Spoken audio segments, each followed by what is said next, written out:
नमस्कार मित्रांनो, viral Indian या यूट्यूब चॅनलवरती तुम्हा सर्वांचं पुन्हा एकदा मनापासून स्वागत। तर मित्रांनो, राजकारण म्हटलं की अनेक चेहरे आपल्या डोळ्यासमोर येतात आणि त्यामध्येच आज आपण बोलणार आहोत एका अशाच नेत्याबद्दल ज्याचे राजकारणात एक वेगळाच ठसा निर्माण झाला होता।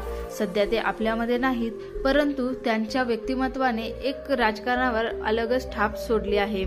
तर गायचा आज आपण बोलणार आहोत प्रमोद महाजनांची हत्या झाली त्या दिवशी नेमकं घडलं तर काय होतं।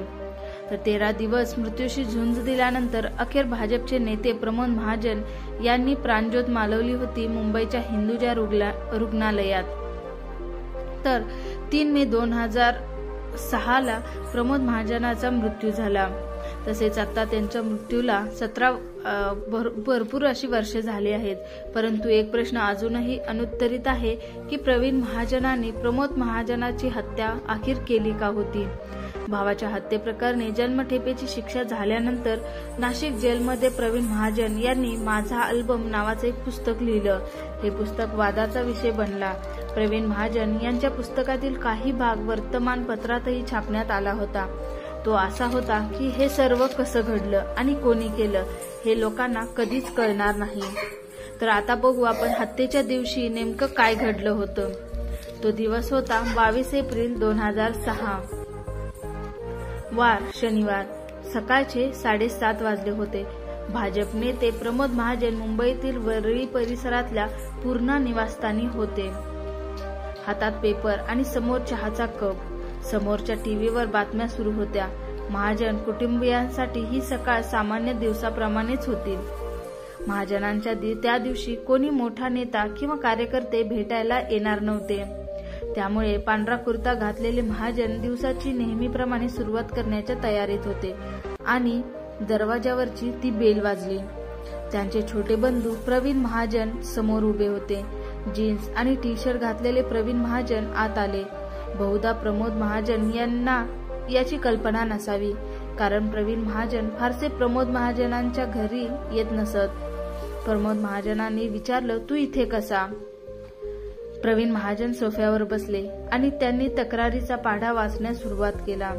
प्रमोद महाजन त्यांना वेळ देत नाही, व्यापारात मदत करत नाहीत, अशी त्यांची प्रामुख्याने तक्रार होती।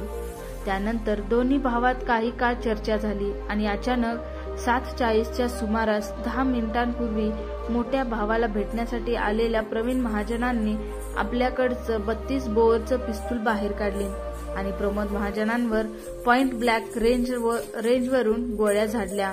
प्रमोद महाजन यांच्या छातीच्या खाली 3 गोळ्या लागल्या। मुंबई पोलिसांनी त्यावेळी पत्रकारांना दिलेल्या माहितीनुसार प्रवीण महाजन 4थी गोळी फायर करण्यासाठी सरसावले, पण पिस्तूल जाम झाली आणि त्यामुळेच त्यांना पुढे फायरिंग करता आलं नव्हतं। त्यांच्या पिस्तुलात 9 बुलेट्स होत्या। पूर्ण इमारतीमध्ये एकच हाहाकार उडाला आणि धावपळ सुरू झाली। रेखा महाजन यांनी मदतीसाठी गोपीनाथ मुंडेच्या घरी धाव घेतली। मुंडे याच इमारतीत 12व्या मजल्यावर राहत होते। मुंडे धावत महाजनांच्या घरी पोहोचले। त्या दिवशी झालं काय होतं याबाबत प्रमोद महाजन यांच्या पत्नी रेखा महाजन यांनी कोर्टात साक्ष दिली होती। त्या म्हणाल्या होत्या, मी बेडरूममध्ये असताना गोळ्यांचा आवाज ऐकला। मी बाहेर आले। प्रवीण महाजनांना पिस्तुलातून प्रमोद महाजन यांच्यावर गोळ्या झाडताना पाहिलं। मी ओरडले, प्रवीण तू हे काय केलंस? मी त्यांना ढकलण्याचा प्रयत्न केला, पण त्यांनी मला ढकलून दिलं। तुम्ही माझं ऐकलं नाही, आता भोगा, असं प्रवीण महाजन म्हणल्याचं रेखा महाजन यांनी कोर्टाला सांगितलं होतं। प्रमोद महाजनांवर गोळ्या झाडल्यानंतर प्रवीण महाजन घराबाहेर पडले। कोणाशी काहीच न बोलता 15 मजले जिन्याने उतरत खाली आले। गाडी पार्किंगमध्ये सोडली आणि टॅक्सीने पोलीस स्टेशनकडे निघाले। सकाळचे 8:30 वाजले असतील। नाईट शिफ्ट वर असलेले वरळी पोलीस स्टेशनचे कर्मचारी ड्युटी संपवून घरी जाण्याच्या तयारीत होते। तेवढ्यातच हातात पिस्तूल घेऊन प्रवीण महाजन शांतपणे चालत पोलीस स्टेशनकडे पोहोचले आणि त्यांना पिस्तूलसह सरेंडर केलं। मी प्रमोद महाजनांवर गोळ्या झाडलेत, त्यांनी उपस्थित अधिकाऱ्यांना मराठीत सांगितलं। ड्युटीवरील पोलिसांचा विश्वासच बसला नाही, कारण प्रवीण महाजन कोणालाच फारसे माहीत नव्हते। प्रवीण महाजन यांना ताब्यात घेऊन पोलिसांनी प्रमोद महाजनांच्या घरी धाव घेतली। प्रमोद महाजन जबर जखमी झाले होते. त्यांना रुग्णालयात दाखल करण्यासाठी धावपळ सुरू झाली. गोपीनाथ मुंडेंनी त्याच इमारतीत राहणारे डॉक्टर विजय बंग यांना फोन केला. इंडिया टुडेशी बोलताना डॉक्टर बंग म्हणाले होते, मी पोहोचलो तेव्हा महाजन खुर्चीवर बसले होते. त्यांचा रक्तदाब खूप कमी होता. शरीरात रक्तस्राव सुरू झाला असावा.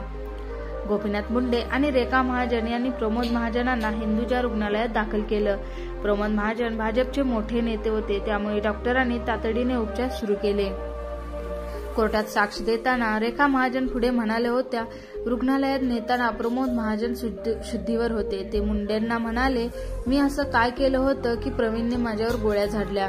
इथे वरळी पोलीस स्टेशनमध्ये वरिष्ठ IPS अधिकारी पोहोचण्यास सुरुवात झाली. पोलिसांनी प्रवीण महाजन यांनी गुन्ह्याची कबुली दिल्याचा दावा केला होता. तर वरळी पोलीस स्टेशनला छावणीचं स्वरूप आलं होतं. पोलीस स्टेशन बाहेर मोठ्या संख्येने रिपोर्टर आणि चॅनलच्या OB व्हॅन पोहोचल्या होत्या. प्रवीण महाजनांना अटक करून मध्य मुंबईतील भोईवाडा कोर्टात हजर करण्यात आलं आणि त्यानंतर पोलिसांनी प्रवीण महाजन यांच्या विरोधात सेशन्स कोर्टात आरोपपत्र दाखल केलं. मुंबई सेशन्स कोर्टाने 2007 मध्ये प्रवीण महाजन यांना प्रमोद महाजन हत्या प्रकरणी दोषी ठरवलं आणि त्यांना जन्मठेप सुनावण्यात आली. वरिष्ठ वकील उज्ज्वल निकम प्रमोद महाजन खटल्यात विशेष सरकारी वकील होते. बीबीसीशी बोलताना ते म्हणाले, प्रवीण महाजन यांच्या मनात नेमकं काय होतं हे कधीच कळू शकलं नाही. प्रमोद महाजन खटल्याच्या सुनावणीचा काही भाग इन कॅमेरा करण्यात आला होता. प्रमोद महाजन यांच्या चारित्र्यावर आरोप केल्यामुळे हा खटला इन कॅमेरा करण्यात आला. 14 दिवसांच्या फर्लोवर बाहेर आल्यानंतर प्रवीण महाजन यांनी काही प्रसारमाध्यमांना मुलाखत दिली होती. DNAच्या मुलाखतीत तुम्ही प्रमोद महाजन यांची हत्या का केली असा प्रश्न विचारण्यात आला होता. या मुलाखतीत प्रवीण महाजन म्हणाले होते, मी प्रमोदला मारलं नाही. हे घडलं. तुम्ही यावर विश्वास ठेवू शकाल? मी याचा विचार करत नाही. तुम्हाला वाटेल की ही घटना पुन्हा माझ्यासमोर येत राहील, पण मी याचा विचार करत नाही. काही गोष्टी न समजण्यापलीकडे असतात. हे सर्व फक्त 15 मिनिटात घडलं. माझ्या अनेक गोष्टी लक्षात आहेत. फक्त 22 एप्रिल 2006चा दिवसच का मला सर्व आठवतंय. प्रवीण महाजन आणि प्रमोद महाजन यांच्यात नेमकं काय झालं हे कधीच पुढे आलं नाही. मात्र प्रमोद महाजनांवर गोळ्या झाडण्याच्या 6 दिवस आधी 15 एप्रिलला प्रवीण महाजनांनी प्रमोद महाजनांना एक मेसेज पाठवला होता, अब याचना नहीं, रन होगा, जीवन विजय के साथ या फिर मरण होगा. तर मित्रांनो, ही होती त्या दिवसाची माहिती. तुम्हाला हा व्हिडिओ कसा वाटला हे नक्की कमेंटमध्ये सांगा. तसेच चॅनलला सबस्क्राईब केलं नसेल तर प्लीज चॅनलला सबस्क्राईब करा.